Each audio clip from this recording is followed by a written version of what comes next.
Bonjour à tous et bienvenue pour un nouvel épisode de Red Alert, l'hebdo actu jeux vidéo de l'équipe de Sœurs d'édition. Et l'équipe de Sœurs d'édition, c'est en partie Nicolas Coursier. Nicolas Coursier, comment vas-tu ? Bonjour Médélic Canofi, bonjour à tous, moi ça va bien et toi ? Oui, on essaye de faire des variations de rythme, du coup, comme on connaît un petit peu la musique. Oui, ça se passe bien, t'as passé une bonne semaine, toujours sur Tunic en toile de fond ? Ouais, alors j'ai pas joué de la semaine, j'attends le week-end pour m'y remettre, mais je suis pas loin de la fin je crois, donc ouais, c'est cool. J'ai perdu du temps à jouer à un autre jeu entre temps, on va en parler. Ah ça y est, ça se marre. Vous allez avoir un petit clin d'œil de ce qui va se passer courant de cette émission, une émission qu'on pourrait désigner comme thématique, une émission 100% Japon. On est content, on aime bien ça, le Japon. On va parler d'un jeu d'actu qui est sorti la semaine dernière, un jeu édité par Devolver, c'est Trek to Yomi, c'est toi qui vas t'en occuper Nico.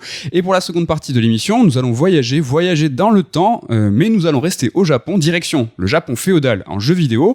Vous retrouverez bien entendu l'interlude top 3, mais avant c'est la rubrique retour sur une précédente émission, donc c'était le Red Alert 69, dans laquelle nous vous parlions, dans un top 3, des jeux potentiellement reportés en 2022, et badaboum, c'est arrivé, Starfield et Redfall, donc deux jeux édités par Bethesda, sont reportés au premier semestre 2023, donc Starfield développé par Bethesda Game Studios, et Redfall par Arkane Austin, attention.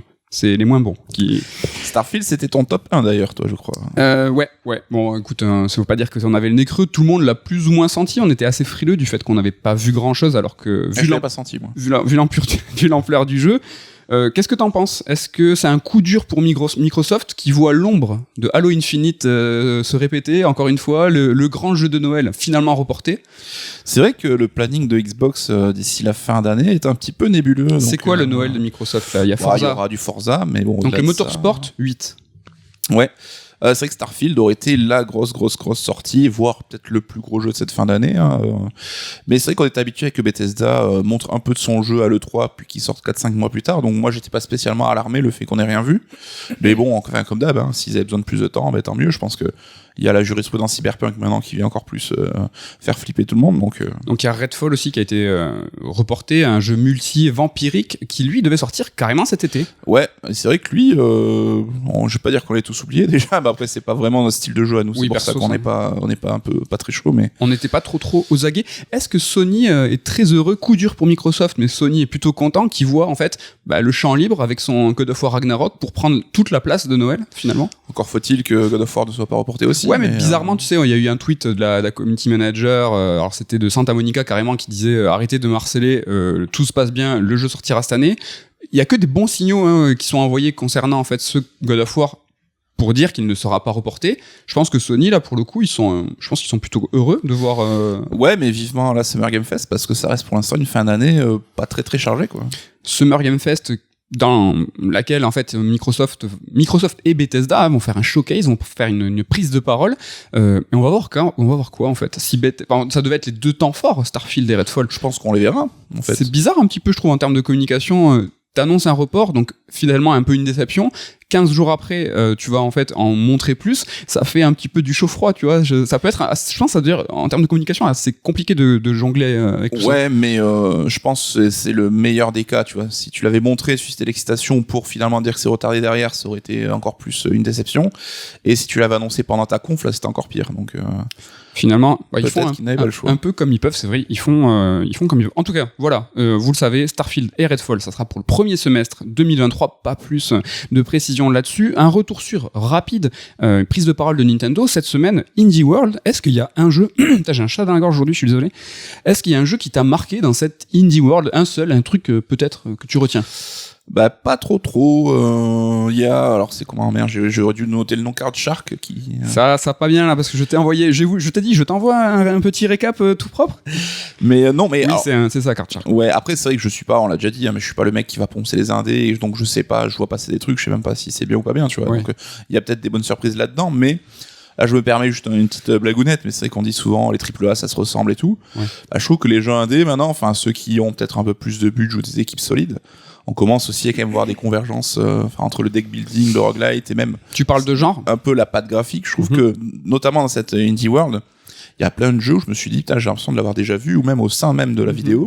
Très à plat, très enfantin. En fait, le jeu indé a aussi des vagues, des modes. Il y a eu, bon, peut-être c'est un peu vieux, mais il y a eu toute cette vague de pixel art. Après, il y a eu toute cette vague de roguelite, de jeux de survie. Et là, on est peut-être dans une autre mouvance, et on voit comme ça, en fait, défiler vague après vague des modes, en fait, de jeux indés. Et je suis assez d'accord avec toi. Il y avait une espèce d'unicité dans tous ces jeux-là. Moi, j'en citerai un, Mini Motorways. Donc, je sais pas si vous connaissez Mini Metro, qui est un jeu incroyable, surtout un jeu qui a été connu pour le mobile. Je sais pas si c'est sorti sur Switch. En tout cas, Mini Motorways, c'était un shadow drop, c'est-à-dire qu'à la fin de la présentation, il était disponible sur Switch.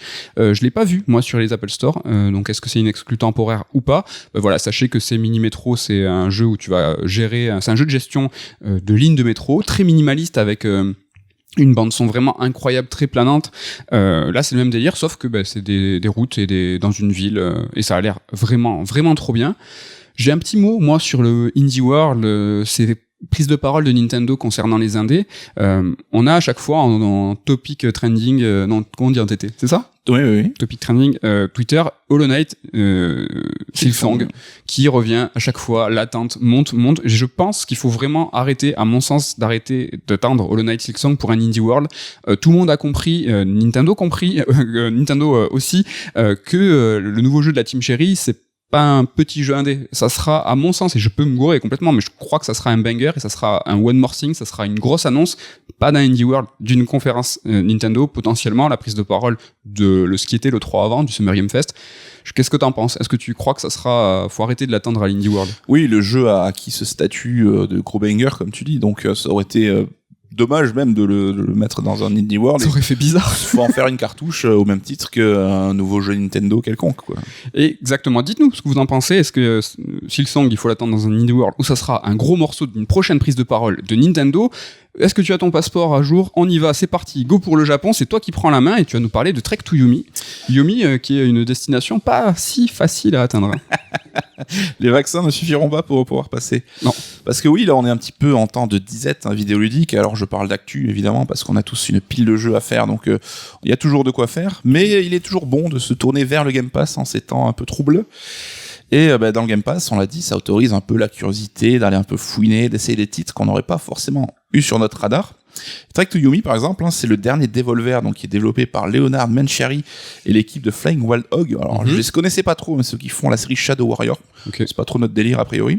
Mais en tout cas, toi, Iken, vous l'aviez dans votre radar, ce jeu, et vous faisiez un petit peu de l'œil. Un petit peu des japonaises, quoi. On aime bien le Japon féodal. Alors, du coup, c'est moi qui me suis lancé dans l'aventure qui allait en parler, bizarrement. Ouais. Et je l'ai fait, j'avoue, j'y suis allé sans trop de conviction, tu me connais, je trollais un petit peu là-dessus. Mais les gens pourront en attester parce que c'est un titre qui a été annoncé à l'E3 dernier, mais à l'E3 qui n'existait pas, la prise de parole, la conférence très rigolote de Devolver. Et c'était l'un des jeux, des quelques jeux, il y avait que 7 jeux sur une heure de conférence, et c'était l'un de ceux-là, et je me souviens, t'avais dit, bon non, il n'y a pas grand-chose qui me branche, et il y avait ce fameux Trek to Yomi. J'avais dit à l'époque, ça a l'air sympa, mais un peu rigide. Exactement. L'œil de top.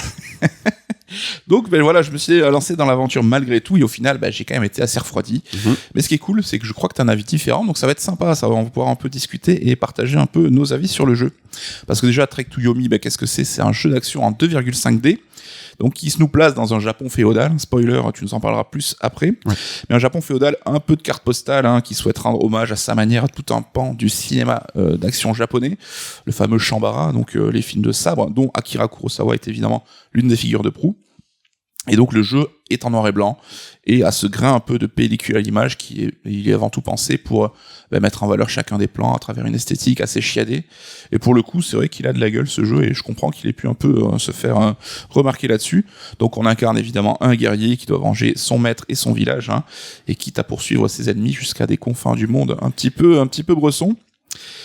Donc si je vous parle de ce jeu d'action qui vous met aux commandes d'un artiste martial qui souhaite se venger de la mort d'un proche et qui rend hommage à tout un pan du cinéma asiatique, ça vous fait penser aussi à quoi? Sifu. Sifu dont on a parlé il y a quelques épisodes.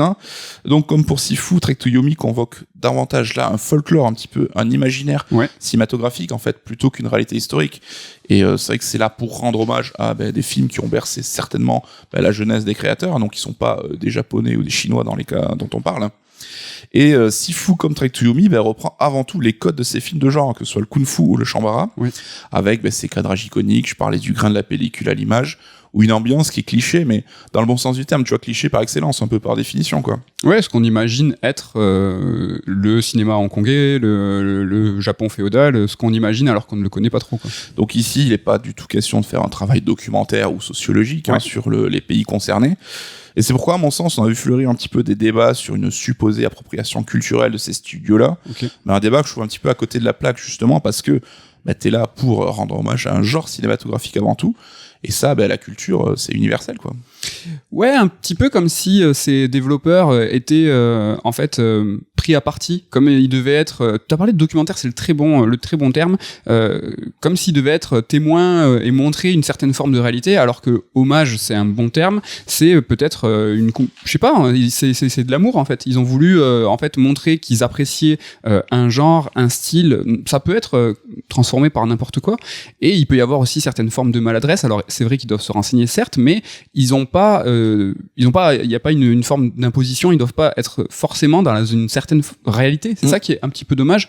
Et est-ce que forcément, en tant qu'occidental, tu n'as pas le droit de parler de ça, ou même de l'évoquer, de le convoquer? Je suis pas sûr. Ouais, mais ça serait comme interdire à FromSo d'utiliser l'imagerie, je sais pas, moyenâgeuse européenne pour leur jeu, tu vois, ça serait un petit peu dommage, quoi. Propre de pas mal de choses venues du Japon. Alors là, on parle du Japon donc féodal. Est-ce que un studio occidental va pouvoir se le approprier, mais le Japon de tout temps en fait quand ils ont fait le JRPG se sont inspirés de quelque chose qui était occidental. L'imagerie Dark Souls est plutôt moyenâgeuse, médiévaliste, mais occidentale, tu vois. On parlait entre nous même de Resident Evil, qui est un hommage aussi au film de genre, au film de zombies américain, avec les codes justement du cinéma d'action américain. Exactement. Et c'est pas tant pour dire voilà, tout le monde a le droit de s'inspirer d'un genre cinématographique qui lui plaît et c'est de le retranscrire en jeu vidéo. Et d'ailleurs, la meilleure preuve, c'est que Sifu, il a cartonné en Chine, donc, où le public a vraiment apprécié l'hommage rendu à la culture du pays. Et idem pour Ghost of Tsushima, on en parlait à l'époque, il a été très très apprécié au Japon, quoi. Exactement, sur l'île de Tsushima, qui n'était pas spécialement visitée, a vu son nombre, alors avant la pandémie, son nombre de touristes vraiment exploser suite au jeu. Les gens ont voulu faire un pèlerinage et ça tombe bien, qu'est-ce que j'ai sous les mains? J'ai le livre de Gaël Berton. Mais c'est bien fait. Mais non, mais en fait c'est rigolo. C'est vrai qu'on a publié un bouquin qui est justement sur voyager au Japon à travers le jeu vidéo, en fait de faire ces pèlerinages là, se rendre en fait sur les lieux qui ont inspiré Shenmue, qui ont inspiré, et donc Tsushima c'était juste la parfaite incarnation de ce concept là, de ce qu'on a fait dans ce livre et de ce que Gaël a fait. C'est tu te rends dans les lieux qui ont inspiré le jeu, et c'est ce qui s'est passé sur l'île de Tsushima, et les Japonais ont adoré le jeu, alors qu'il est développé par Sucker Punch, donc qui n'est pas du tout un studio japonais, loin de là. Ils ont apprécié la démarche, ils ont apprécié le geste, ils ont l'économie à remercier le jeu. Ils en ont fait, alors pas des statues, mais presque. Il y a vraiment des brochures qui sont faites pour justement ce pèlerinage-là. Et alors j'ai pas d'expression équivalente, mais comme on dit, c'est plus royaliste que le roi. C'est exactement ça, ouais. On est nous plus dur de dire non, c'est forcément un hommage qui doit être fait, il y a cette appropriation culturelle. Les Japonais doivent parler de leur culture, bien sûr. C'est trop bien quand eux le font. Mais voilà, il peut y avoir aussi des lettres d'amour, et c'est ce qui a été le cas. Et les Japonais ont énormément apprécié, ce qui était le cas pour Sifu aussi. Ouais, et même les créateurs de jeux, je sais que Toshihiro Nagoshi, donc l'ancien boss de la team Yakuza et tout, avait dit que c'était un jeu génial, qu'il regrettait même que ce soit pas son équipe qui l'ait fait et tout. Donc voilà, c'est tout ça pour dire que c'était un petit peu un faux débat tout ça. Revenons au jeu, revenons à Trek to Yomi en lui-même. Donc si vous vous rappelez, il y a un précédent numéro de Red Alert, on parlait de ces jeux un petit peu eye candy, ces jeux qui capturent l'attention immédiatement lors d'une conférence, grâce justement à leur visuel un petit peu chiadé. Et on avait conclu que c'était aujourd'hui devenu une nécessité. On est tellement sollicité, il y a tellement de confs ou de vidéos de présentation, que ton jeu il doit se faire remarquer au premier abord. Et effectivement, quand tu vois la vidéo, tu n'y joues pas, donc le visuel reste le meilleur moyen de se distinguer. Et il y a toujours cette crainte, ce risque que le jeu au final il n'aurait que ça à proposer. Alors on en parlait, il y avait Sable qui avait à notre sens justement montré que non, il pouvait y avoir un jeu avec Andy qui avait quelque chose derrière, un vrai intérêt, enfin en tout cas nous on l'avait adoré. Ouais, une vraie profondeur quoi. Et là, moi je trouve que Trek to Yomi il rentre un peu dans cette catégorie des jeux avec Andy, mais uniquement pour ça. Parce que oui, visuellement, c'est super classe, le noir et blanc est super élégant, la mise en scène est très cinématographique, très étudiée, et on retrouve souvent des angles de caméra fixes qui rappellent un petit peu les Resident Evil ou Onimusha de l'époque. Et on a droit vraiment à quelques panoramas qui sont super cool et qui apportent une ambiance vraiment sympa au jeu. Enfin, l'ambiance, je trouve, ça reste le gros point fort du titre, quoi. Ouais, l'ambiance est magnifique, graphiquement c'est très beau, l'immersion est vraiment top. On a parlé tout à l'heure de 2,5D, hein. C'est vrai que les phases de combat, tu en parleras tout à l'heure, elles sont toujours sur un plan unique, mais il y a ces séquences, tu as parlé d'Onimusha, Resident Evil, tout ça, où il y a un petit peu de profondeur, et là on n'est plus dans la 2,5D, on peut aller techniquement, je suis désolé. Non, mais je suis d'accord avec toi, c'est juste que je trouve ces séquences très très limitées, mais on va on y vient, ouais. Donc du coup, ces séquences-là, elles sont trop bien parce que elles nous permettent de rentrer encore plus dans le jeu et de cette ambiance qui est vraiment très réussie pour le coup.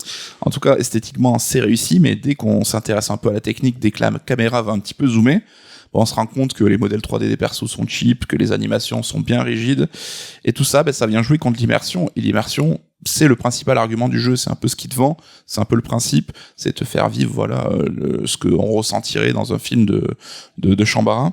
Et donc c'est un petit peu dommage, parce que un jeu comme Sifu, lui, réussissait, à mon sens, à allier fond et forme, avec justement cet hommage au cinéma, mais qui avait aussi un gameplay qui était adapté, et qui était réussi, quoi. C'est vrai. En tout cas, au-delà de son allure, c'est surtout la progression globale de Trek to Yomi, c'est là où on va revenir un peu là-dessus.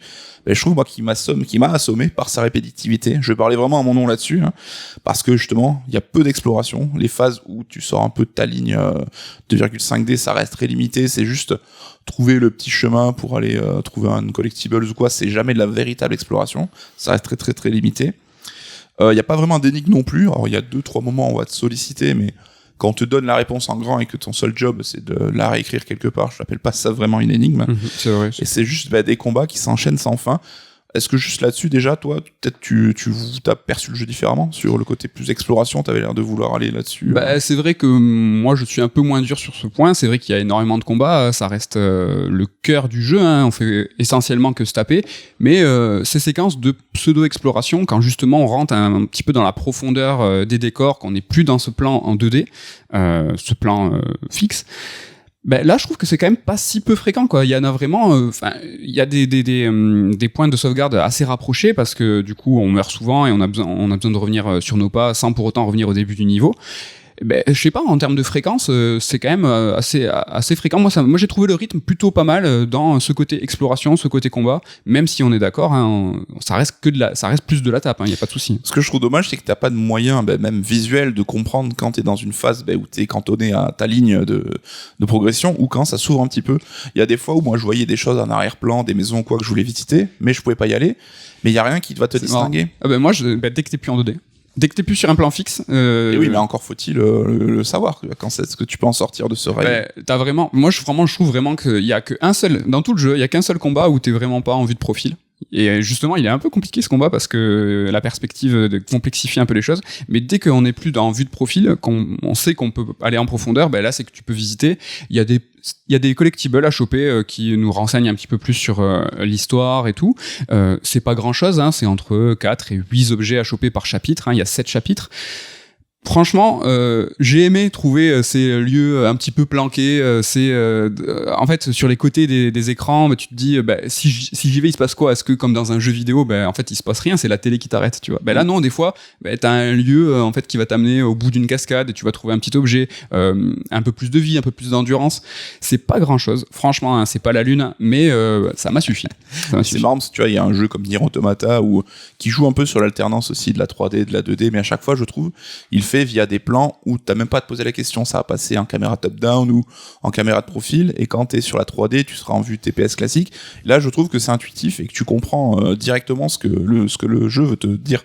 Déjà, si tu l'as pas compris d'emblée, c'est que le jeu a mal fait quelque chose. Ça devrait être plus évident. En tout cas, on l'a dit, c'est quand même beaucoup de la tape. Et donc les combats, hein, qu'est-ce que ça donne? Les combats, donc notre héros est évidemment un expert en sabre, hein, il va apprendre au fur et à mesure des coups et des enchaînements au fur et à mesure de la progression, parfois en les trouvant dans le décor. Hein. Ce qui est con, c'est que ça sert à rien, je trouve, parce que tous ces coups, tous ces combos et tout, ça c'est pas très utile parce que les combats sont assez faciles et pas très très excitants. Alors ma façon de jouer, hein, je vais te dire la mienne, tu me diras ce que t'en penses, mais à chaque fois c'est que je répétais le même schéma. Un ennemi attaque, je faisais un bloc de son coup et j'enchaînais 2 coups forts.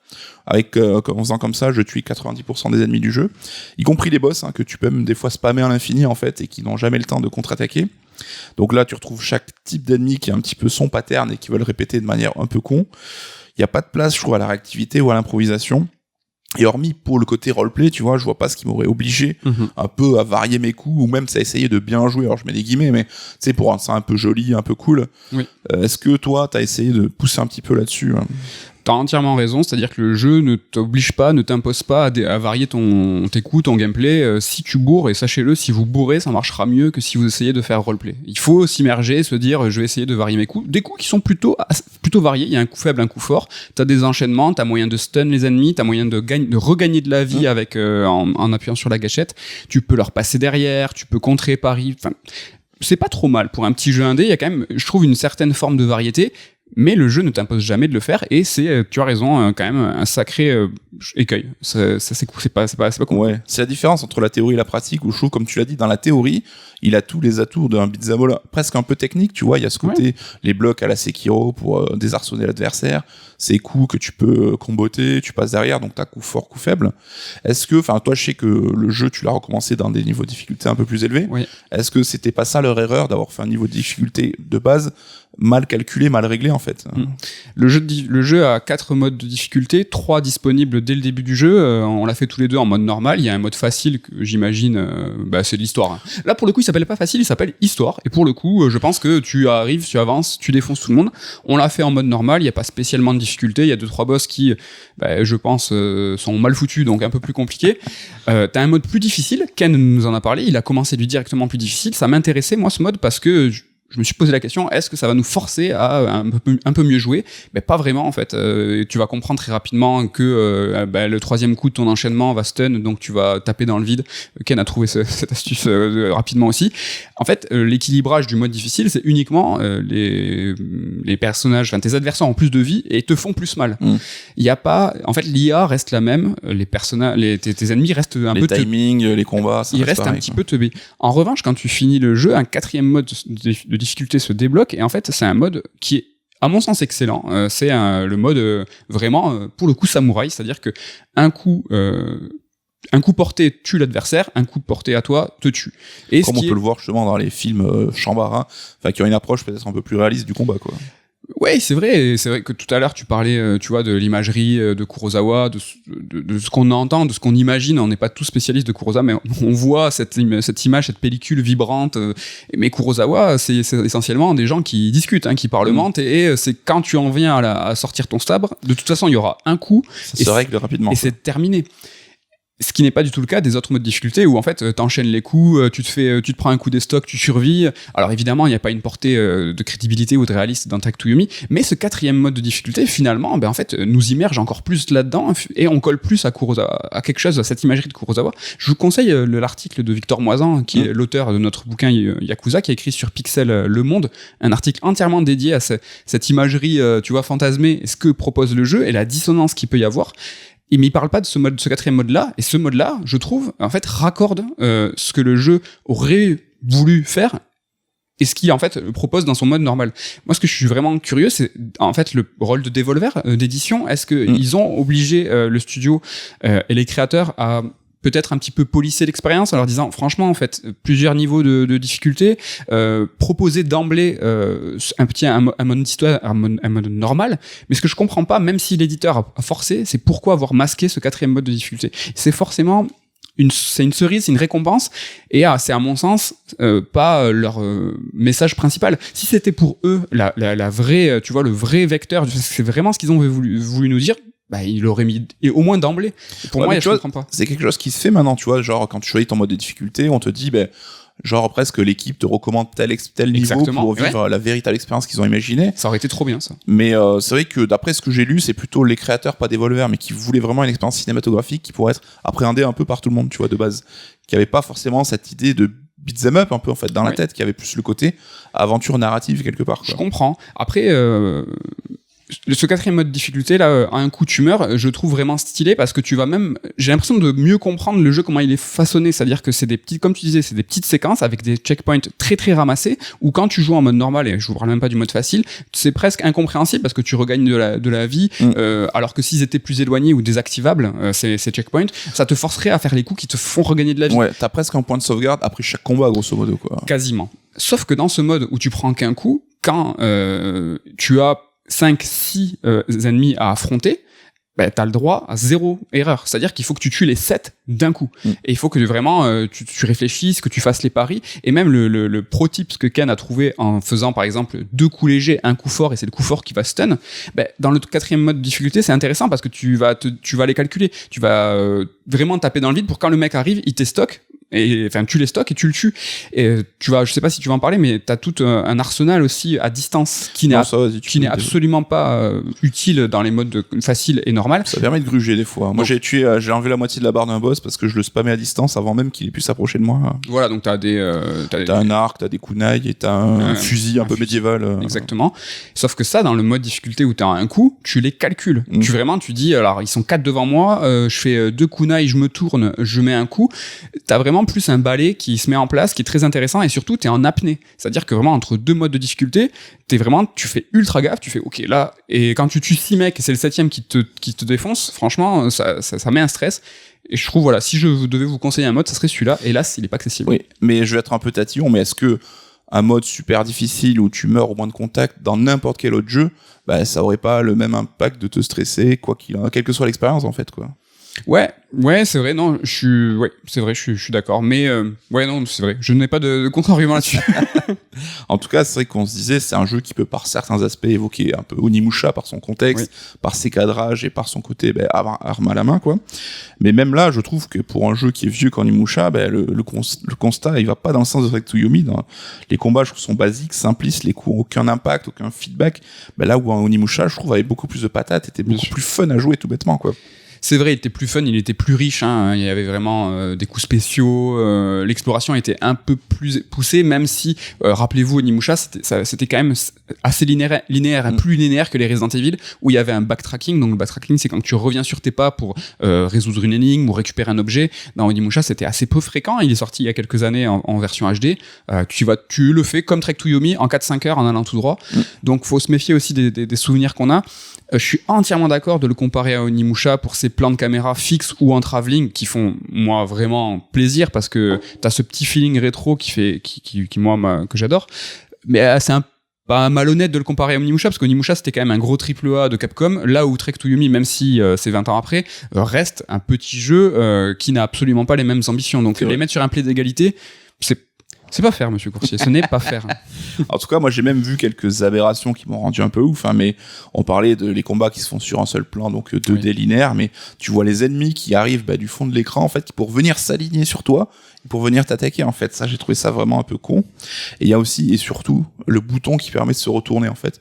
Alors que, je sais pas, dans les tout premiers beat'em up, tu pouvais aller à droite ou à gauche de manière indifférenciée. Là, t'as un bouton qui permet de te retourner, et en plus, l'animation prend bien une demi-seconde, c'est rigide. C'est un hommage à Resident Evil, monsieur. Ça fait penser un peu à Killer 7, tu vois, qui avait ce côté aussi sur rail et tout. Non, mais c'est vrai que dans Resident, t'as des camions, et Onimusha aussi. Et là, c'est vrai que t'as un bouton qui se sert à te retourner, t'as une certaine latence, pareil pour la roulade, qui vous servira pour un boss, vous allez galérer.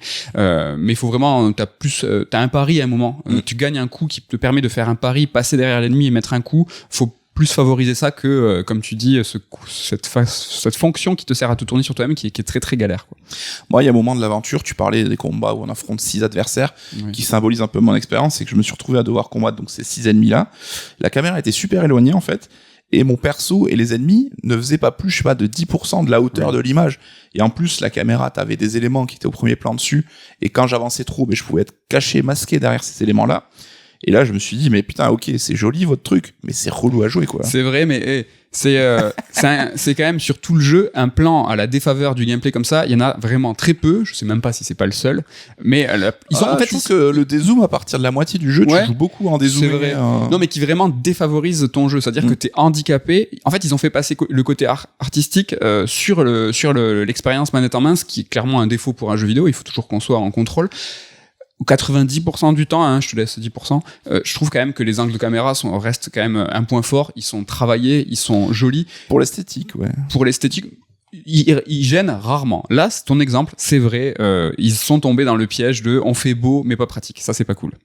Donc voilà, c'était pour ce côté poudre aux yeux, ce côté un peu eye candy. Bon, le jeu a quand même quelques qualités, hein, autres qu'esthétiques. Il y a un tournant fantastique, alors j'en dis pas plus, mais qui intervient vers la moitié du jeu, je trouve qu'il fonctionne plutôt bien. Et là, je trouve qu'on trouve là aussi une convergence avec Onimusha un petit peu. C'est exactement ce que j'allais dire, hein, une forme de descente en enfer, que ça soit pour Onimusha ou Trek to Yomi. Ouais. Et le jeu reste assez rythmé, dans le sens où t'enchaînes les différents chapitres de manière assez fluide, assez naturelle. Après, voilà, il y a des moments où tu peux soi-disant influer sur la fin du jeu avec un peu des choix moraux. Ouais. J'hésitais à en parler tellement c'est anecdotique. On a choisi la même fin. Là, je suis en train de finir justement sur le dernier. Il y aurait 3 fins, je crois. Ouais, en tout cas... C'est accessoire. Hein. Ouais. Il n'y a pas grand-chose.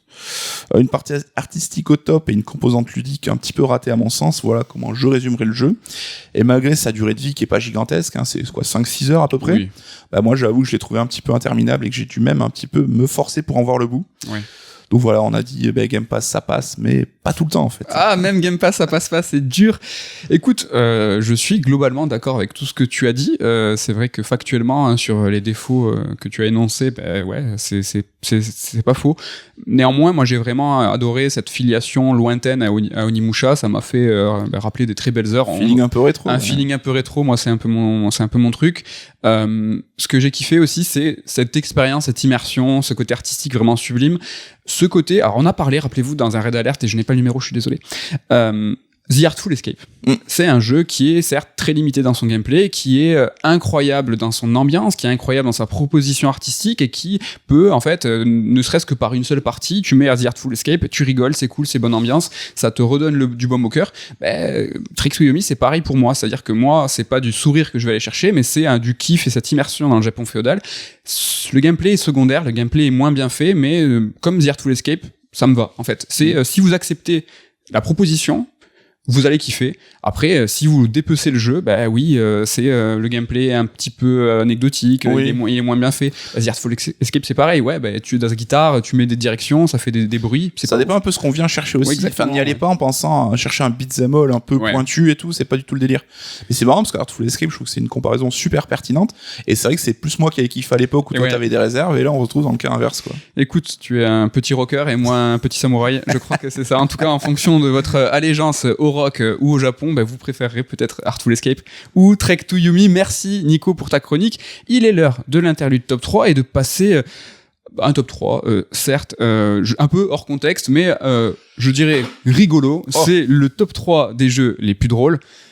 Tu es chaud? Alors, est-ce que tu veux expliciter un jeu de rôle? Qu'est-ce que c'est? Qu'est-ce que c'est un jeu de rôle? Non, je fais pas ma blague. Je ne peux pas la refaire. Un jeu de mots, un jeu de rôle. Il a osé dire un Final Fantasy. Voilà. Je vous laisse avec ça.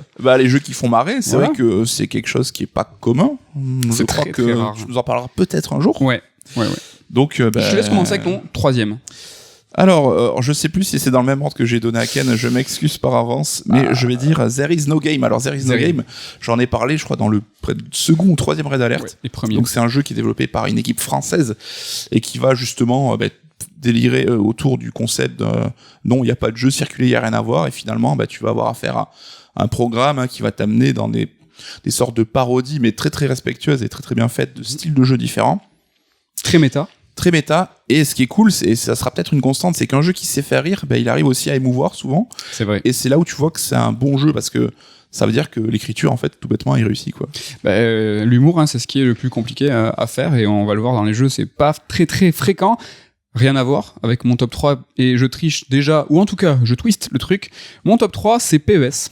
En fait. PES, parce que... Pro Evolution Soccer, un jeu de foot. Pro Evolution Soccer, parce que c'est pas la destinée d'un jeu de foot de faire marrer, mais les plus grosses barres que je me suis tapé, en l'occurrence avec toi et avec les potes, c'était sur PES, et rares sont les fois où t'éclates de rire devant un jeu, et sur PES, ça a été parfois à se rouler par terre, donc je me permets de le mettre en top 3. C'est vrai qu'on a quelques moments, il y en a certains même en vidéo, où je me prends une sacrée branlée, comme on dit, je le vis mal. Ouais, tu le vis mal, parce que avec la Corée du Sud, se prendre une branlée alors que t'avais l'Italie.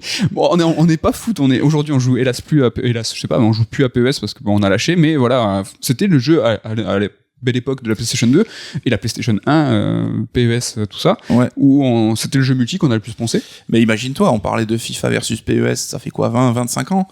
Et maintenant, ça va être eFootball versus eSport FC. Ça ne veut plus rien dire. Voilà, c'est un truc de ouf. Voilà, donc PES a aussi un bon souvenir de l'époque, c'est l'heure de ton top 2. Alors je vais faire un combo avec Portal 1 et 2 parce que je pense que effectivement on peut les rapprocher. Portal, t'as cet humour, bon, je pense que voilà, t'es confronté à une intelligence artificielle aussi qui veut te tuer, mais toujours avec cet humour un peu pince sans rire et tout. Et je me suis vraiment surpris à rigoler, vraiment en vanne, quoi. Donc Portal 1 et 2, ça reste des jeux à faire qui sont vraiment incroyables. Le 1 est super court en plus, donc même s'il a un côté un peu plus prototypal. Mais voilà, avec ces fameuses chansons de fin à chaque fois pour les génériques qui sont aussi très très bien écrites. Mais super écriture en fait. Au global, hein, c'est un jeu qui est extrêmement bien écrit et qui pour le coup fait rigoler. Je suis entièrement d'accord avec toi, hein, j'abonde dans ton top 2. Je pense que tu vas abonder dans le mien, dans ce top 2 qui est Conquer Bad Fur Day. Voilà, jeu 64 qui est sorti, un jeu qui est sorti sur une console Nintendo alors qu'il est peut-être le jeu le plus irrévérencieux qui existe, l'un des plus irrévérencieux, un écureuil alcoolique qui parle de caca, qui parle d'argent, qui en fait le plot hein, c'est qu'il est bourré et qu'il veut rentrer. C'est pas qu'il veut rentrer chez lui, c'est quoi? Il cherche un truc. Il cherche à rentrer chez lui. Voilà. Et t'as un méchant qui veut le récupérer parce qu'il a juste la taille pour équilibrer sa table basse en fait, et donc il voudrait le mettre à la place d'un des pieds manquants. Mais c'est vrai que c'était un jeu à part, j'ai même pas pensé à l'intégrer dans mon top. Et il y avait quand même une simili-comédie musicale avec une montagne de caca, quoi. Non mais après, au-delà du côté pipi caca qui fait rigoler, hein, malgré notre âge avancé, mais non, mais c'est qu'il est ultra marrant, la posture du jeu, hein, voilà, je parlais de son côté irrévérencieux, c'était rare, ça le reste encore aujourd'hui. C'était rare même. C'était rare. Mais il est pas dans la subtilité par contre l'humour là. C'est plus un peu les gros sabots, quoi. C'est de l'écriture un peu particulière. Voilà pour mon top 2 et ton top 1. Quel est-il? Mon top 1, je fais jouer la carte du côté moderne, donc le côté récent, c'est Psychonauts 2. Donc comme on y a joué il y a pas longtemps, il est encore frais dans mon esprit, et quand je l'ai fait, je me suis dit putain, c'est vraiment un des jeux où je me suis tapé le plus de barres parce que l'univers déjanté de Tim Schafer évidemment et son équipe, et l'humour des personnages, les situations absurdes. C'est vraiment un jeu, je trouve, qui surpasse le premier épisode à tous les niveaux. C'est vrai. Le 1 était déjà marrant. Et c'est vrai qu'on en a parlé, mais qu'il a ce côté en plus super polish et pointu, et tu sens que chaque mot, chaque pixel a été soigneusement étudié et placé là comme il faut. C'est vraiment un jeu qu'on recommande à tous, quoi. Clairement, les jeux Double Fine, Tim Schafer au global ont cet aspect. C'était pour un peu englober tout de même les Monkey Island et tout. Je pense qu'il y a plein de gens qui citeraient les Monkey Island là-dedans. C'est un peu Schafer, le petit marrant. Et Grant Gilbert, un peu l'ensemble de leur œuvre, quoi. Ouais, carrément. Bah écoute. Très bon top 1, un gros top 1, t'as mis plein de jeux à fond. Là, je n'en mettrai qu'un seul, moi, c'est The Messenger, un jeu où je bourrine un peu, hein, je vous en parle dès que je peux, et je continuerai, vous inquiétez pas. Un jeu incroyable d'action 2D 8 bits façon Ninja Gaiden mais de l'époque, mais qui a un twist, hein, qui passe de 8 bits à 16 bits, qui change de genre, un jeu développé par Sabotage Studio qui sort en fin d'année, un action RPG qui en fait est dans le monde de Messenger, et Messenger c'est un jeu qui a mourir de rire pour son écriture, c'est vraiment moi celui que je retiens en top 1, le vendeur, je sais pas si tu t'en souviens, qui est ultra marrant, il sort des punchlines tout le temps, c'est vraiment très drôle, et même le personnage principal qui est un ninja branleur, un peu bébête, mais un peu, je sais pas si vous vous dites ça, mais tu sais quand tu dis quelqu'un qu'il est con, mais affectueusement tu dis il est con lui, et le héros il est con, il a ce côté héros de jeu vidéo un peu lambda, quoi. Ouais, mais en fait qui va dire à voix haute ce qu'on pense de lui, et c'est pas du tout méta, hein, un petit peu. Et en fait, il va le dire, et c'est ultra drôle. Au début, il veut sécher quasiment ses cours de ninja, et c'est vraiment très très marrant. Je vous conseille The Messenger. Il est encore sur Game Pass, je sais plus. Je crois qu'il a sauté. Mais ce qui est cool, c'est que c'est un jeu qui est pas trop reconnu pour ça, qui est plus reconnu comme un bon jeu d'action à la base, et qui ajoute cette surcouche, et presque de manière un peu inespérée, quoi. C'est pour ça que je vous encourage sans cesse à faire Messenger, parce que c'est un jeu total qui est incroyable pour son gameplay, qui est drôle, qui a une bande son mémorable. Voilà, vous avez compris, The Messenger. Et à la fin, Sea of Stars, donc le JRPG qui sera JRPG pas par des Japonais, hein, c'est des Canadiens québécois, je crois. En tout cas, c'est au Canada, en Amérique du Nord. Voilà pour ce top 3 des jeux les plus marrants. N'hésitez pas à nous balancer des idées de top 3 ou vos top 3. On fait la bise à Mololo qui, en fait, quand sur Twitter balance son top 3, elle fait ça bien avec des images et tout. Elle crée plus d'interaction que nous, en fait, avec le podcast. Donc, n'hésitez pas. Elle nous fait de la pub. Voilà, n'hésitez pas à suivre Mololo et à nous balancer vos top 3. Mon top 1, c'était The Messenger, un jeu où on incarne un ninja, n'est-ce pas? Une passerelle toute faite pour parler du Japon féodal. Au global, ça sera le cœur de cette deuxième chronique. Alors, le Japon féodal pris dans sa définition la plus large, en fait, c'est la période qui va couvrir l'histoire du Japon du 8e siècle au 19e siècle. Donc, c'est extrêmement large. Hein. Dans la pop culture, la période de temps qui est la plus couverte, c'est grossièrement l'époque Sengoku et l'époque Edo. Donc ça va de 1467 à 1868. C'est 4 siècles, donc c'est aussi très très très large. Rien à voir avec Dragon Ball, quoi. Rien à voir avec Dragon Ball. Donc les époques Sengoku Edo, donc dans lesquelles il y a différentes ères. Hein, donc tout ça est compliqué. Ne vous inquiétez pas, c'est pas un cours d'histoire, mais c'est pour vous donner un peu, voilà, les tenants, les aboutissants, tout ça.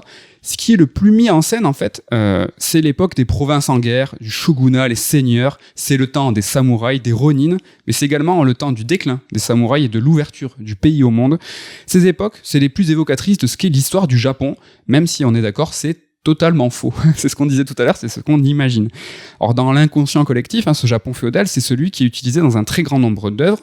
Et quand il est question d'histoire du Japon, souvent, c'est ce Japon féodal. Il y a aussi tout un versant plus Seconde Guerre mondiale. On va pas du tout en parler. Mais voilà, l'histoire du Japon, c'est quoi ? C'est les samouraïs, avec des épées. Donc c'est une période qui est très exploitée dans le jeu vidéo, c'est notre sujet du jour, mais pas que. C'est aussi le cas dans les autres médias, le cinéma, Kurosawa, t'en as parlé tout à l'heure, dans les mangas. Alors Nico, si je te parle de Kyo, Kenshin, Vagabond pour le papier, si je te parle de Samurai Champloo pour l'animé, est-ce que ça t'évoque des bons souvenirs ? Je pense que comme pour les jeux vidéo, là c'est un sujet très vaste. Évidemment, on sera pas exhaustif, on va pas parler de tous les jeux vidéo, c'est impossible. On va pas en évoquer. Vous allez dire mais t'as oublié celui-là, évidemment. Et là, je sais de quel manga je parle, qui vont évoquer c'est nos mangas qu'on aime bien. Ouais. Les mangas dans le Japon féodal, il y en a plein. Et ça. Mais c'est vrai que je vais peut-être plus Kenshin ou lui qui a un vrai côté un peu historique, ou enfin en tout cas qui pourra apprendre un petit peu. Il utilise un contexte vraiment réaliste, même si son histoire l'est pas du tout, et qui pourra renseigner et faire apprendre cette époque-là de manière ludique en fait. Hein. Donc c'est vrai que je pense que je le conseillerais peut-être plus que les autres. Ouais. Et surtout Vagabond, qui est le meilleur manga de l'histoire des mangas dessiné par le meilleur mangaka de l'histoire des mangas, donc Takehiko Inoue. Donc Vagabond, vous avez compris, le meilleur manga. Un manga qui est inspiré. Alors, j'ai parlé du manga, du cinéma, la littérature. Hein, donc des romans La Pierre et le Sabre et La Parfaite Lumière de Eiji Yoshikawa. Des romans, quand nous on était ados, on était à balle, on lisait tout. On a même lu le Traité des 5 roues, qui est un livre donc rédigé par Miyamoto Musashi, le vrai, qui est en fait un livre de technique, des tips de kendo, de sabre. Ouais, donc c'est chiant comme la pluie à lire, mais il y avait des textes, donc un auteur moderne qui analysait un peu ce livre-là par le prisme un peu philosophique, qui était beaucoup plus intéressant que le traité en lui-même, qui est chiant. Qui est compliqué, mais voilà. Vous avez compris, le Japon féodal, c'est extrêmement traité. C'est une époque qui nous invoque des paysages qu'on n'a jamais vus, qui nous évoque un contexte qu'on ne connaît pas, mais pourtant, on se l'imagine tous très très bien. On s'imagine aussi des noms, des gens. Si je vous dis Miyamoto Musashi, si je vous dis Oda Nobunaga, Toyotomi Hideyoshi, Tokugawa Ieyasu, le samouraï le plus connu, les 3 grands unificateurs du pays. Nico, on connaît pas par cœur l'histoire du Japon, mais ces noms, en fait, ils nous disent quelque chose, ils nous évoquent quelque chose. T'en as parlé tout à l'heure, l'histoire... Ouais, c'est pour nos parents qui nous disaient arrêtez de jouer aux jeux vidéo quand on est petit, vous allez devenir idiot et ça vous fait apprendre que dalle. Si, ça apprend, on a appris des trucs. L'histoire du Japon, cette histoire-là du Japon, on l'apprend pas en cours. Mais ça... Onimusha avait raison. Exactement. Donc ces jeux, ces films, ça va forger des idées, des clichés même. Hein. Par exemple, Nobunaga, c'est le gros méchant, c'est le gros démon. Et en fait, dans la plupart des œuvres, Nobunaga, il est ou dépeint comme un gros démon ou comme un héros, comme un génie. Donc c'est tout et son contraire. C'est vrai qu'en tout cas, personnellement, moi, Nobunaga, c'est un méchant. Moi, de comment je l'imagine, je sais pas toi, mais... Oui, mais ça, comme on disait, c'est Onimusha qui nous a un peu... dans plein de jeux. C'est vrai que, je sais pas, dans Inazuma Eleven, il est gentil, il t'aide et tout. C'est très très rigolo. Donc, grâce à ces jeux, ces films, ces mangas, on connaît aussi des mots, ça nous évoque des trucs. Nico, si je te dis Shinsengumi, ça te parle, tu connais. Alors, Hajime Saito, un de tes personnages préférés du manga Kenshin, il faisait partie du Shinsengumi, donc c'était l'unité qui était constituée de Ronin, des samouraïs sans seigneur, qui ont veillé sur la sécurité de Kyoto pendant le Bakumatsu. Bakumatsu, encore un mot qu'on regarde. Je sais ce que c'est, on connaît, c'était la fin des Tokugawa, donc la fin de la politique isolationniste du pays. Là, si vous avez pas lu tous ces mangas, est-ce que je parle chinois, je sais pas, mais... Tu parles japonais, en tout cas. Je parle... C'était la vieille expression. Ce que je veux dire, c'est que tout ça, ces mots, ils nous évoquent des trucs. Alors, parce qu'on a joué, parce qu'on a lu, et ça, c'est vraiment trop bien. En tout cas, pour moi, ce Japon féodal, en tout cas, je sais pas pour vous, mais pour moi, c'est un peu un fantasme. Tu vois, pendant des années, en termes de jeux vidéo, on a tous rêvé d'un grand titre d'aventure où on est totalement libre, dans lequel on incarne un samouraï. On va le voir, certains jeux sont parvenus un petit peu à assouvir ce fantasme, mais c'était souvent limité, en fait. C'était dû à l'époque à laquelle les jeux sont sortis. C'était sur d'anciennes consoles, donc manque de puissance un peu. C'était aussi à cause des genres du jeu, des jeux différents qui nous permettaient pas forcément une liberté totale. on a tellement fantasmé ce monde ouvert en mode Japon féodal que son application la plus évidente dans la saga qu'on imagine tout de suite, c'est pas faite. Je parle de quoi? Si je vous dis monde ouvert, liberté, histoire, Assassin's Creed. Oui. Tout de suite, ça s'est pas fait. Mais depuis le début, tout le monde a dit c'est sûr, et je pense que Ubisoft a voulu prendre un peu les gens à revers, mais c'est vrai que ça fait 15 ans qu'on l'attend. On peut raconter l'histoire. Koreimei, qui était scénariste et gardien du temple, donc garant de la cohérence de tout l'univers partagé de Assassin's Creed, qui était déjà très compliqué, Koreimei, on l'a dit dans notre livre, notre premier bouquin qu'on a écrit, il a dit, avec moi, chez Ubisoft, Japon féodal, jamais. Et il a dit pareil avec la Seconde Guerre mondiale. Il voulait nous étonner en tant que joueur et lui en tant que créatif, il a dit non, je vous donnerai pas ce que vous voulez, ce que vous escomptez. Il quitte le bateau Assassin's Creed en 2013 avec Black Flag. J'ai honte de cette blague parce que j'ai dit bateau. Remboursé. Et pourtant, en fait, du coup, il quitte Ubisoft, et pourtant, sans Koreimei, Ubisoft, ils vont pas réaliser cet Assassin's Creed au Japon, et je pense qu'Ubisoft, vulgairement, je vais vous le dire, ils ont les boules, parce que le grand monde ouvert dans le Japon féodal, il s'est fait, il a été réalisé, il s'appelle Ghost of Tsushima, et il a surcartonné, on va y revenir tout à l'heure.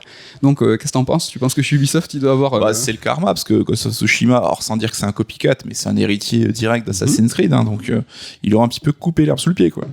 Carrément. Donc, si les représentations du Japon féodal, elles se concentrent pas mal sur la même période historique, elles se concentrent aussi sur les mêmes expériences vidéoludiques, en gros, ça se tape. Souvent, on l'a vu déjà. Alors dans ces jeux où ça tape, on va dire, on peut discriminer deux grands groupes, les plutôt réalistes et les plutôt fantaisistes.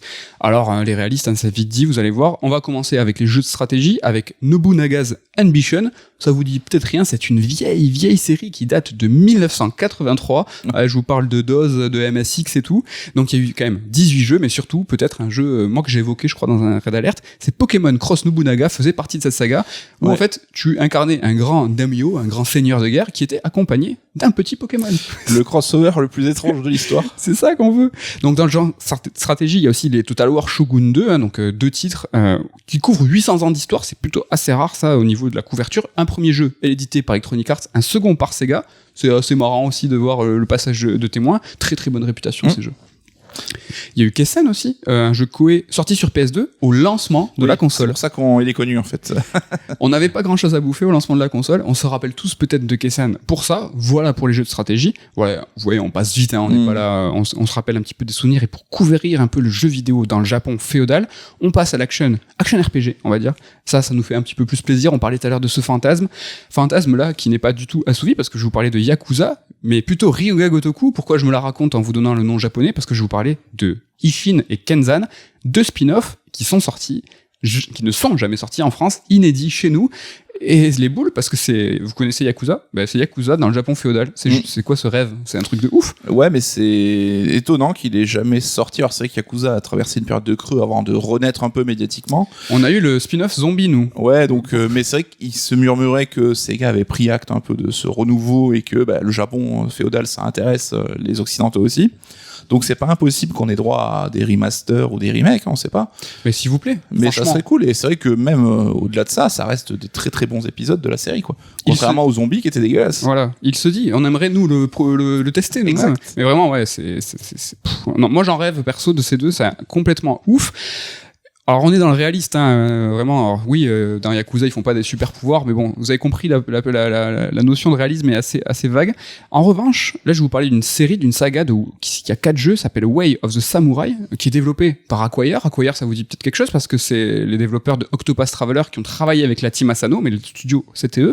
C'est des spécialistes, ils ont fait les jeux Shinobido, qu'on appelait Shinobidon nous parce qu'on était déjà des gros marrants, mais c'est un jeu qui est pas trop ouf. Samurai Western, ils ont fait aussi quand même les Tenchu, les 2 premiers et l'épisode Wii, donc quand même Acquire c'est pas n'importe quoi. Et en fait, pourquoi je vous parle de Way of Samurai, pourquoi je l'ai mis plutôt dans le côté réaliste, parce que c'est des jeux assez particuliers dans leur construction, c'est des jeux qui sont plutôt courts, il y a beaucoup de fins, et en fait chaque embranchement, chaque truc que tu fais va avoir une conséquence directe. Le temps passe et sur un nombre de jours assez resserré, un peu à la Shenmue, mais vraiment sur, je crois que le Way of Samurai 4 est sur 5 jours. Et en fait, chaque décision que tu vas prendre, par exemple, aller sur une autre région, ça peut être concrétisé c'est traduit comme une décision de ta part.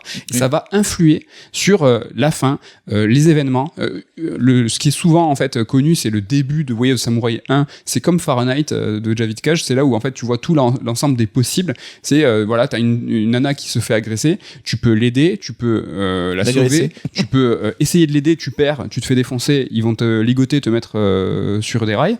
Il y avait des rails. Ouais, je sais pas. En tout cas, ça donne envie. C'est vraiment un truc. Et en fait, Way of Samurai, je le compare vraiment à la meilleure application de ce qui est le Shambara. Tu en parlais. Est-ce que Way of Samurai, c'est un peu l'adaptation du Shambara aux jeux vidéo? Alors le Shambara, c'est un genre de cinéma et de théâtre japonais qui est très très codifié, mais qui est codifié sur le code des samouraïs, le Bushido. En fait, il faut suivre à la lettre ce Bushido, que tu sois un samouraï avec un seigneur ou un ronin. Et en fait, pour la petite histoire, Shambara, c'est la contraction des onomatopées Chanchan et Barabara. C'est le bruit de la lame d'un sabre qui tranche la chair. Pour moi, je comprends pas du tout. Enfin, je trouve que c'est pas du tout. Mais c'est très japonais, ça, d'utiliser l'onomatopée qui évoque un son. Bah, par exemple, la canette qui fait. Bah, ils ont un truc qui s'appelle Peko Peko. C'est assez.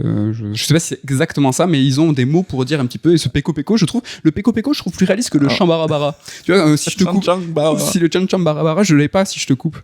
Bon, dans cette catégorie réaliste, il y a aussi des réalistes chelous. C'est la catégorie Special Ken qui nous a conseillé des jeux. Il y a Odama. Tu te rappelles de Odama sur GameCube? Bah oui, tout le monde s'en rappelle, je pense. Alors, t'as un champ de bataille qui est un flipper. Et en fait, tu vas contrôler tes troupes avec un micro et la boule de pierre géante qui va défoncer tes troupes est contrôlée par un flipper qui est en Shakamulox. Voilà, rends la drogue. Donc ça, c'était Odama. Et il y a Afro Samurai aussi, un jeu PS3 360 dans le féodal. Oui, regarde. Ken qui nous a conseillé le jeu et qui est aussi auteur du Mediatek sur Afro Samurai. Je vous le conseille chaudement. Mais bon, c'est du féodal, mais féodal dans le futur. Donc voilà, on est dans le réaliste, les réalistes chelous. Voilà pour ce qui est de l'action RPG, on va dire action RPG. On va passer au combat. Le combat, tout de suite, moi j'ai pensé à Kengo, donc qui est la suite spirituelle des Bushido Blade. C'est des jeux où tu meurs en 1 ou 2 coups. Là, on est dans quelque chose qui est plus réaliste. On est vraiment dans le combat de sabre. Dans ces jeux, il n'y a pas de barre de vie, et donc le Kengo, il est sorti 1 mois après le lancement chez nous, en tout cas de la PS2. Donc on avait Kengo Kessen, on était à fond Japon féodal. Déjà que nous, c'était notre époque où on était très très Japon féodal. On avait de quoi faire. Tu t'en souviens? Alors Bushido Blade aussi, mais tu t'en souviens de ces jeux un coup tu meurs. Bushido Blade, alors j'ai jamais joué, mais ouais, tout le monde en parlait. C'était la grosse cote, quoi. C'est vrai qu'entre Tobal et ça, Square savait faire du jeu de baston. Ouais. Et Kengo, ouais, ça a pas essaimé plus que ça après, alors que c'était quand même un genre qui avait l'air d'être plébiscité un petit peu, quoi. Kengo, j'en ai un bon souvenir. C'était pas très joli, mais t'avais vraiment ce côté réaliste dans le combat de sabre, mais aussi dans les personnages. T'avais le caractère select, où t'avais des vrais comment on dit, des épéistes, comment on dit, des sabreurs, des bretteurs. Et ça faisait bizarre. Tu dis, mais je veux pas trop t'incarner, toi. Tu sais, je veux plutôt des mecs un petit peu plus fantaisistes. Donc on va basculer dans la fantasy avec des jeux de combat plus. Alors là, délire, Samurai Shodown, The Last Blade, 2 sagas SNK 2D. On est dans le Japon féodal, mais ça y est, on commence à partir un peu en Yoku. Oh, ouais, ça part. Mais bon, le Japon féodal, c'est aussi ça. Tu vois, on va le voir. Là, j'ai failli faire une blague que j'aurais regretté immédiatement. Tu fais bien de ne pas la faire. Donc, une transition parfaite pour parler des représentations fantastiques du Japon féodal. On a parlé de manga tout à l'heure, un poil plus réaliste. Je me permets une petite digression avec un manga qui s'appelle L'Habitant de l'Infini, que nous, on a adoré, avec ce héros qui a un verre qui est à l'intérieur de lui, immortel, qui c'est magnifique, et voilà, si vous voulez avoir de la lecture sur ce Japon un peu féodal fantastique, on vous le conseille nous chaudement. Et dans ces jeux en fait fantastiques, ça sera l'occasion de côtoyer des dieux, des esprits shinto. On incarnera parfois des kamis, donc c'est les dieux, on affrontera des oni, donc les oni c'est les démons. Et quelle saga, meilleure saga pour parler de tout ça que Onimusha. Ouais. On en a évoqué tout à l'heure. C'est écrit dans le nom. Onimusha, c'est pas 1, 2, 3 jeux. Il y a le 4e, il faut pas l'oublier, mais il y a aussi le multi, Onimusha Blade. C'est vrai. Et le Tactics. C'est vrai. Il y a des... ils savaient déjà développer des spin-offs à l'époque. Onimusha, en gros, à l'époque, c'était Resident Evil dans le Japon féodal. C'était la promesse qui nous avait été faite. On a vu que dans l'application, ils s'en sont un poil éloignés. C'était quand même... Oui, ils ont orienté un poil plus sur le côté beat'em all que le côté énigme ambiance. Mais le premier, je trouve qu'il est pas loin quand même de la formule. Le meilleur, c'est le 2, déjà. Jubei. Est-ce que tu te rappelles de jouer? Et le 2 avait un côté plus RPG, une surcouche un mais peu plus Onimusha. aventure, quoi. Mais déjà, cette promesse de Resident Evil dans le Japon féodal, mais je signe tous les jours. Là, tu me donnes un contrat, je signe, je sous-signe. Et franchement, à l'époque, moi, perso, j'étais fan, toi aussi, je sais. Moi, j'étais tellement fan que je cherchais tout ce qui pouvait s'en rapprocher. Il y avait pas grand-chose, mais il y a eu Genji. Jeu Sony développé par Game Republic. Il y a eu une suite de Genji. Tu te rappelles de Genji? C'était un... Genji, sans dire que c'est l'arnaque, mais c'était le Onimusha un peu... Wish. Ouais, alors, le premier était cool, était très joli et tout, mais je crois qu'il était encore plus court que le premier Onimusha. C'était très court. Et le 2, tout le monde s'est foutu de sa gueule parce que une présentation à l'E3 avec un crabe géant, c'était devenu un même Giant Crab, machin. C'est vrai. Et il est passé un peu inaperçu. Mais c'est dommage parce que des wannabe Onimusha, il y en a peu. Il y a eu du côté, là je viens de vous parler du côté Sony, on passe côté Microsoft, il y a eu Otogi. Otogi, c'était... FromSo. Alors c'était... tu m'as eu, c'était FromSo. Non mais tu as raison. En FromSo, Ante Miyazaki, donc voilà, il n'y avait pas trop de barre d'endurance. Mais en tout cas, voilà, c'était aussi un peu un Onimusha. Alors encore plus fantasmatique. Lui, c'était vraiment, t'avais un personnage, un grand perso, tu vois. Un peu plus même onirique quelque part, non Mon fantasmatique ne te... Mais tu vois, je suis entièrement d'accord avec toi. Bien plus onirique, et Otogi a eu une suite. Tu t'en es à quand le top 3 des jeux que t'as oublié? Je tenterai le Otogi 2. Oui, Otogi 2. Dans le fantastique, on a aussi les Musou, donc parce que là, les Musou, c'est les jeux où tu as un seigneur de guerre, un grand guerrier, et à chaque coup d'épée ou de lance, tu fracasses entre 50 et 100 soldats. Donc voilà, on s'éloigne un peu du réalisme. Il y a évidemment les Samurai Warriors, donc c'est le versant Japon de Dynasty Warriors, les sagas de Koei Tecmo, les deux ont été développés par Koei Tecmo, mais il y a aussi, rappelez-vous, de Devil's Kings, c'est Sengoku Basara, c'est le Dynasty Warrior de Capcom. C'est vrai. Donc c'est le même délire, c'est que tu défourailles. Et moi, Sengoku Basara, je m'en souviens parce que je trouvais les artworks magnifiques. Et là, quand j'ai écrit la chronique, je suis allé fouiller un peu et je suis tout de suite tombé sur un manga et un animé. Donc vraiment, ils ont cette imagerie, les personnages, ils ont marqué fort. Ouais, ils avaient un style super classe, le car design était très cool. Exactement. Toujours dans le fantasy, tout ça, il y avait les Nioh, donc développés par Team Ninja, des Souls-like, mais avec leurs pattes à eux. Mais bon, il y avait un petit peu de réalité historique dans le premier, en tout cas, parce qu'on incarnait un samouraï anglais qui s'appelait William Adams. Et c'était un navigateur anglais qui était appelé par les Japonais Anji-sama, c'est Monsieur Pilote. Et c'était même le premier anglais à être allé au Japon ever. J'aimerais bien qu'on m'appelle Monsieur Pilote. Mais c'est pour ça que je vous le dis, parce que j'ai trouvé ça très très cool. Anji-sama, Monsieur Pilote. Beau. Et voilà, il y avait un petit peu, tu vois, de réalisme, de réalité historique dans ce Nioh. Et si je fais une petite digression encore sur un autre média, si je te parle de Nathan Algren, et si je te dis avec l'accent, ça te dira peut-être mieux, Nathan Algren. J'ai honte. J'ai fait un accent japonais. Le dernier samouraï, Tom Cruise. Ah, mais Tom Cruise. C'est lui, Nathan Algren. Et pourquoi je vous parle de ça? Parce que voilà, c'était un film qui retranscrivait une période de l'histoire, l'ouverture, justement, du Japon où l'empereur se levait contre les derniers samouraïs. Donc, le film s'appelle Le Dernier Samouraï, quel génie. Et Nathan Algren, en fait, c'est pas du tout un Américain. En vrai, il s'appelle Jules Brunet et c'est un Français. Mais non. Exact. Donc, Tom Cruise. C'est Thomas Cruzier, quoi. Pierre Ninet, en fait. Non, mais à quand le remake réaliste, vraiment, où c'est Pierre Ninet qui joue donc ça a été inspiré de loin, donc c'est vraiment quelqu'un, j'allais dire Pierre Ninet. Pierre Ninet, si tu nous écoutes. Jules Brunet, qui est vraiment, aucun doute qui nous écoute, qui s'est opposé à l'empereur avec les samouraïs. Donc voilà. On aime bien s'opposer aux empereurs, aux rois, c'est génétique, je pense. Et tu sais quoi, alors dans un passé lointain, j'étais à la fac en japonais, donc le seul cours... Tout en accent impeccable. Exactement. Donc je sais à peine dire bonjour, mais j'ai très peu de souvenirs parce que j'allais pas en cours, mais j'allais quand même en cours de civilisation et histoire. Et mon prof, les Toulousains, j'étais au Mirail, donc vous moquez pas. Et j'avais un prof qui ressemblait à Jason Statham, que je trouvais trop stylé, il était en costard et tout. Et il avait dit, pour les médisants, que je ne citerai pas parce que je sais pas s'il y en a, il avait dit, le dernier samouraï, les gars, allez-y, regardez-le, c'est vraiment très très très propre. Alors évidemment, c'est inspiré de loin, mais il avait mis, tu vois, son approval de prof. Ouais, parce que le film se fait un peu tenser en mode, oui, c'est le sauveur blanc, machin. Ouais, il était prof d'histoire de civilisation japonaise sosie de Jason Statham. Si tu nous écoutes, on sait pas. On a parlé, on a fait une digression, on a parlé de Nioh 1, on va parler de Nioh 2, où là, le héros, il était mi-homme, mi-yokai, donc là, tu choisis au début un esprit qui va t'accompagner, donc on est dans le fantaisiste. Les Toukiden, ça te parle un peu? Action RPG, où tu te bats contre des gros Ouais, c'était les Monster Hunter-like de Inafune, c'était pas mal sur mobile à la base. Je sais pas si c'est même pas né sur PSP et Vita. Ouais, c'était un jeu du launch, je crois, de la Vita, peut-être, oui, plus. Dans le même délire, il y a Muramasa, le jeu de VanillaWare, c'est la même chose, sauf que t'es en 2D. Donc là, tu te frites contre des gros Oni, mais de la 2D magnifique. C'est très cool ce jeu. Un peu répétitif, mais très cool. Attention à la répétitivité, ici, on n'aime pas ça. Donc là, on a parlé des kami, des Oni, mais il y a aussi les yokai. Hein. On vient d'en voir un exemple avec Nioh 2, un mi-homme, mi-yokai.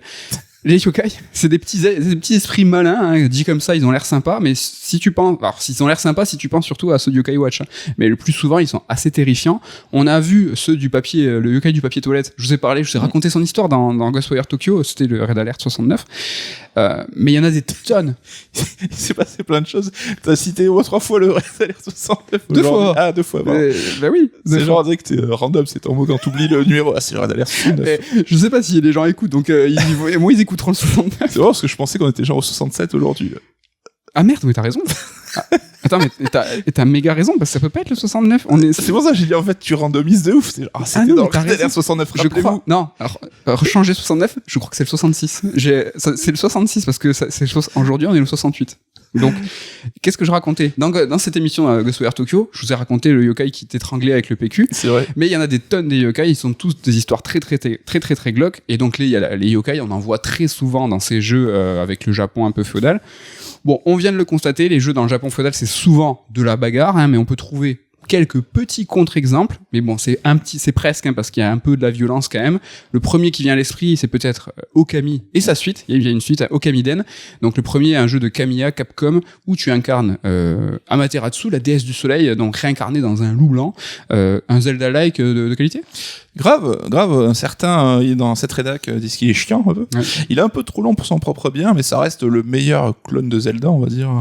En fait, moi j'aime bien penser à Okami en Zelda-like, c'est un Zelda-like qui n'en est pas un, et je mets Okami et Darksiders 1 à côté de jeux qui ont su s'inspirer du versant 3D de Zelda de façon brillante.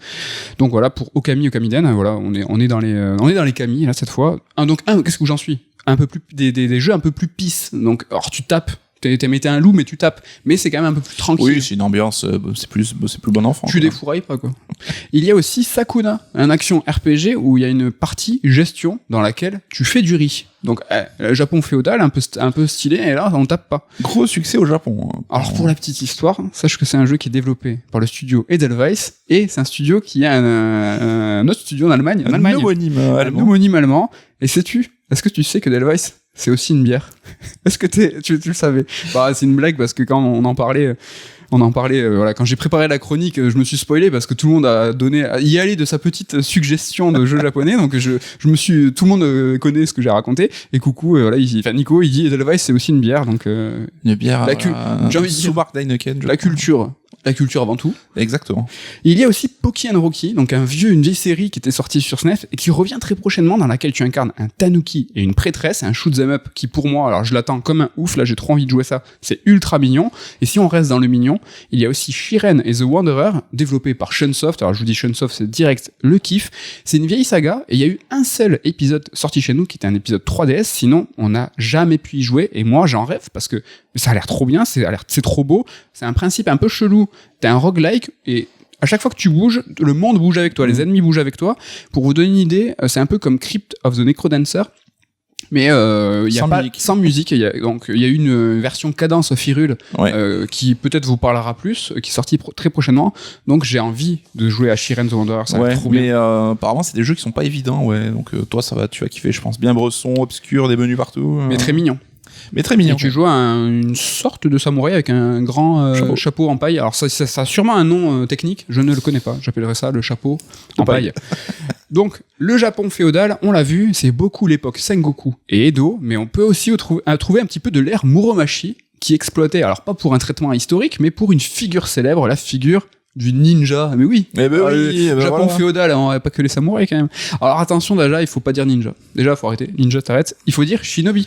Shinobi, c'est la forme contractée de shinobi no monome, personne qui se dissimule. Alors ça, c'est la lecture traditionnelle des kanji, tu vois, parce que je suis au courant, j'ai fait japonais. Mais en lecture sino-japonaise, les kanji se prononcent Ninja. Pas... Et donc voilà, en fait, en Occident, c'est plus Ninja qui s'est imposé. Alors, où j'ai appris tout ça, évidemment, bah, c'était à la fac, pas du tout. D'accord. C'était à la fac, mais c'est surtout dans le livre de Gaël. Je vous ai parlé tout à l'heure, Voyager au Japon, vous allez vraiment en apprendre beaucoup plus. Ludo de l'équipe CERD, en parle dans son bouquin aussi, Sekiro. Donc si vous voulez vraiment creuser, vraiment rentrer dans le détail de tout ça, ben voilà, on a les bouquins pour. Les ninjas, c'est cadeau, il y en a partout. Évidemment, les jeux Naruto, cadeau. Je commence par l'évidence. Est-ce que toi, dans les jeux Naruto, il y a un épisode que t'aimes bien, un style de jeu Naruto que t'aimes bien? Je sais que t'es un petit Narutos, toi. J'aimais bien celui sur GameCube où justement on y jouait avec le freeloader à l'époque parce que c'était un peu les débuts de l'import et tout. Alors je sais plus comment il s'appelle. C'était pas le. Alors il était moins réussi a priori que la saga sur PlayStation. Ouais.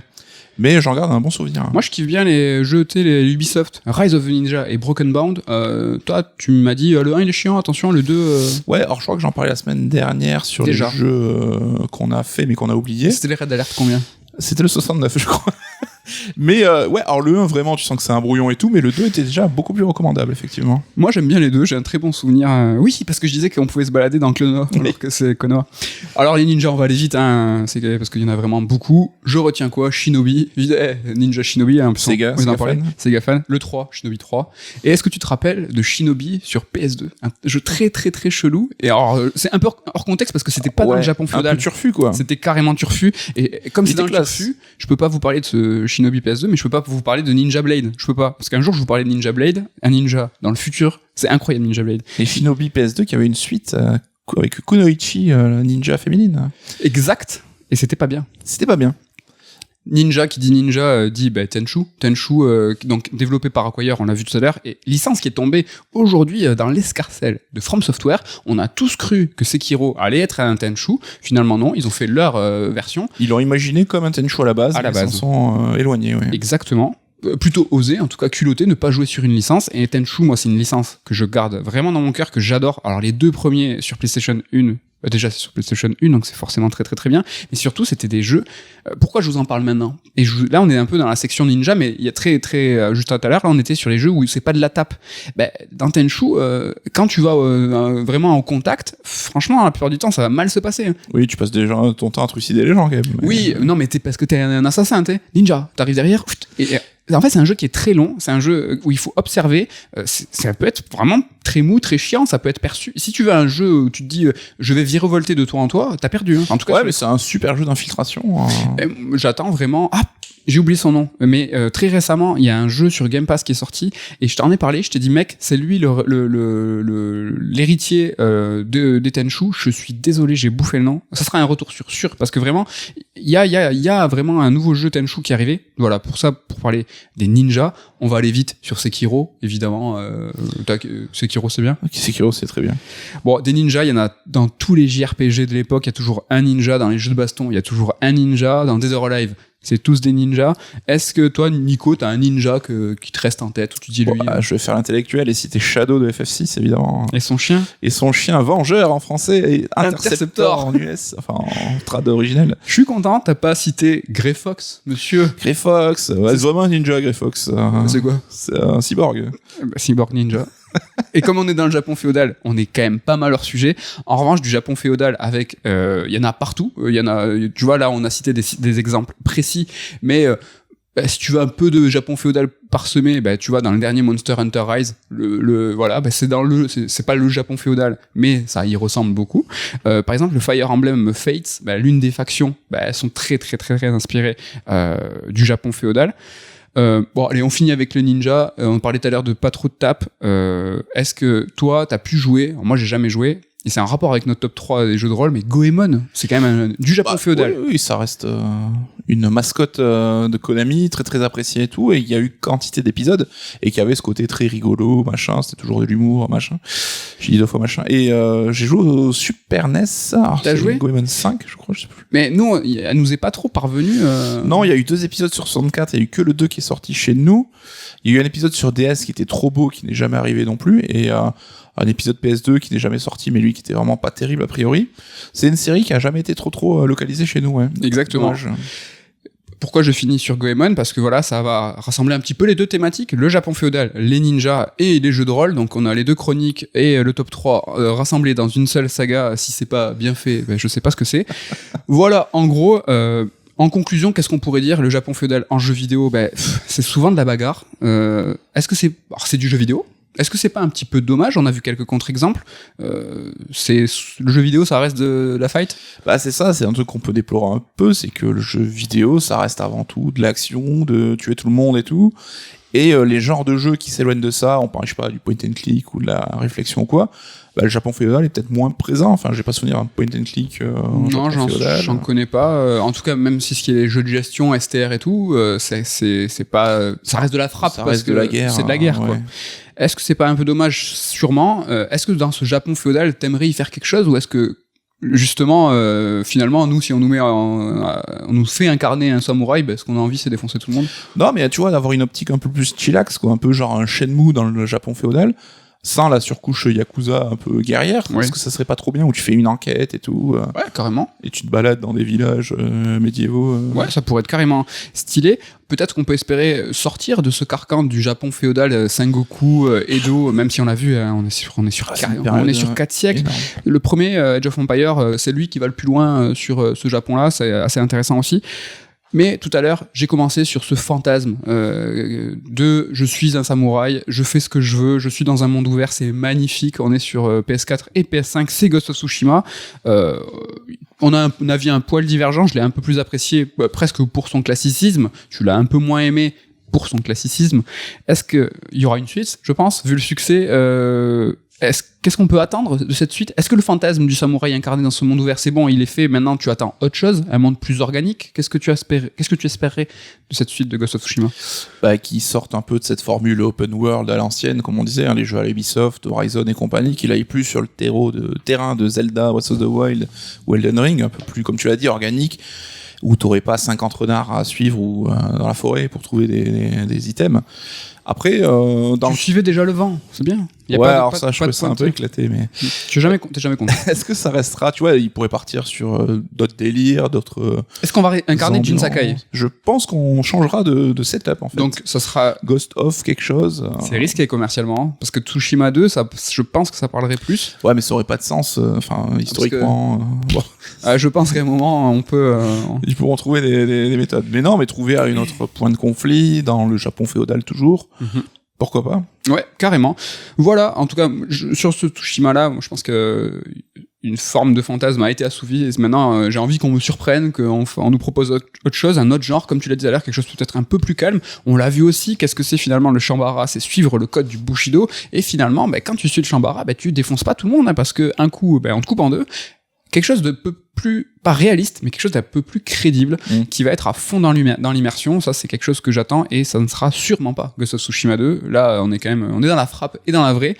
Voilà pour le Japon féodal en jeu vidéo. On a appris plein de choses. J'espère que c'était cool. Qu'est-ce que tu nous réserves pour la semaine prochaine dans Red Alert ? Et je ne sais pas encore. Microsoft, un petit truc sur Microsoft. Ouais, alors ça sera peut-être un peu tôt, je sais pas. Tu sais pas ? Ouais. Alors dans 15 jours, nous on couvrira, parce que la soirée de lancement du Summer Game Fest est un jeudi soir très tôt, à 20h, 21h, je sais plus. Mais en tout cas, nous on pourra le faire, on l'enregistrera exceptionnellement le vendredi matin pour vous le proposer, ça sera dans 15 jours je crois. Ah mais si c'est dans 15 jours, je vais peut-être parler de Microsoft la semaine prochaine. Ah, tu vois ? Voilà, on accélère un petit peu. Personnellement, je vous ai parlé la semaine dernière de Shenmue, de ce top 10 all-time. Mais oui, est-ce que t'as pas floué les gens un peu ? Est-ce que tu fais pas du clic Je tease pour vous faire revenir toutes les semaines. Revenez, Shenmue, peut-être la semaine prochaine, parce que je suis sur Dying Light 2. Et je suis à plus de 20 heures de jeu, et j'ai très envie de vous en parler, parce que j'ai très envie de vous parler de Elden Ring et de Dying Light 2, parce que les deux sont très longs. Et je pense qu'il y a peut-être un truc à raconter autour de ça.